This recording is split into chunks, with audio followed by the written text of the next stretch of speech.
ملتان قاسم العلوم میں ختم بخاری کے لیے گیا تھا. ایک مولوی آیا کہ جوان سا شیخ الحدیث ہے. مجھے کہتا ہے میں نے آپ کے احسن العطر کا رد لکھا ہے, اگر بے عزتی محسوس کرتے ہیں تو پھر بھیج دوں گا, اگر بے عزتی محسوس نہیں کرتے تو ابھی دے دوں گا. وہ ہمارے میزبان غریب نے کہا آپ تسلی سے بیٹھے, یہ میرا بیٹا لکل فن الرجال. میں نے کہا حضرت شکریہ و احسان کہ کم از کم آپ نے میرے رسالہ پڑھ تو لیا. میری 2-3 گزارشات ہیں, اگر آپ بے عزتی محسوس نہ کریں تو رسالے سے پہلے پوچھنا چاہتا ہوں.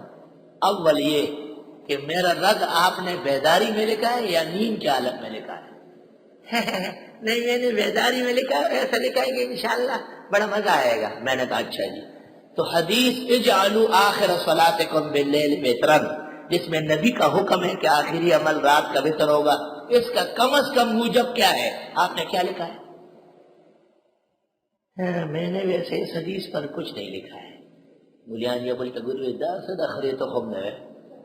میں نے کہا میں نے اس میں چیلنج کیا ہے کہ نور الہدا سے ہدایت تک اور خلاصہ سے قاضی خان تک اور بزازیہ سے مبسوطات سرخسی تک کسی حنفی کتاب میں وطروں کے بعد نفلوں کا ذکر نہیں. آپ نے کتنی کتابوں کے نشان لگائے؟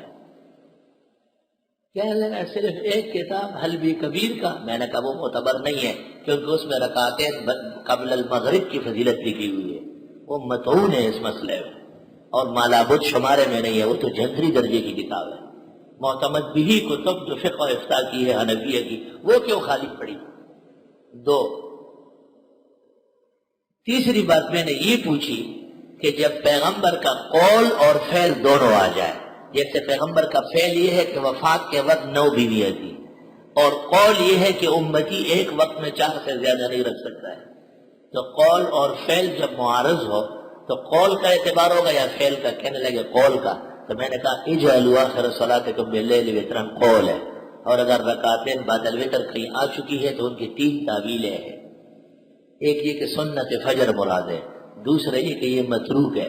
شان ورشا کہتے بعد الوتر اے قبل الوتر, لأن بعدہ لم یثبت بصحیح. وتروں کے بعد کوئی نفل ثابت نہیں. کشف الستر عن ابواب الوتر لامام الاسر مولانا انور شاہ. میں نے کہا لائیے دکھائیے کیا لکھا ہے. کہا بس ہو گیا, بس ہو گیا. میں نے کہا لاؤ دکھاؤ. کور ناستے ماما نے رد لکھی, اس میدان تلو سے پتہ بدو سے لگی مہرانا کتاب جو سے برابر تھا.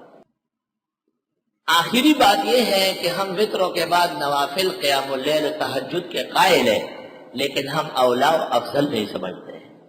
ہمارا اختلاف اس طرح ظاہر ہوگا کہ ایک آدمی نے وطر با جماعت پڑھ لیا یا اپنے وطر پڑھ لیے, اس نے رات کو نہ قیام اللیل کیا نہ تہجد کیا, سحری میں اٹھ کے سحری کھائی, روزہ رکھا. دوسرے نے وطروں کے بعد نوافل پڑھے. نہ پڑھنے والا متبع سنت ہے, اور وطروں کے بعد قیام اللیل یا تہجد پڑھنے والا سنت کے ساتھ معارض عمل کا مرتکب ہے. نخشى علیہ الاسم, نخشى علیہ الاسم, خطرہ ہے. چونکہ مسئلہ خالص علمی ہے, دلیل و برہان کا ہے. آج سے 22 سال پہلے احسن العطر چھپ چکا ہے, پوری دنیا میں بڑھ چکا ہے, اور اہل علم نے اس کے سامنے سر جھکایا ہے. کوئی ایک صفحہ بھی اس کے خلاف ماں کے بیٹے نے نہیں لے, لیکن پہلے دیکھ لو اس کو اچھی طرح. احسن العطر فی تحقیق الرکعتین بعد الوتر, تحقیق کا نچوڑ ہے عطر خوشبو کی طرح کہ وطروں کے بعد کوئی نفل نماز رات کو ثابت نہیں.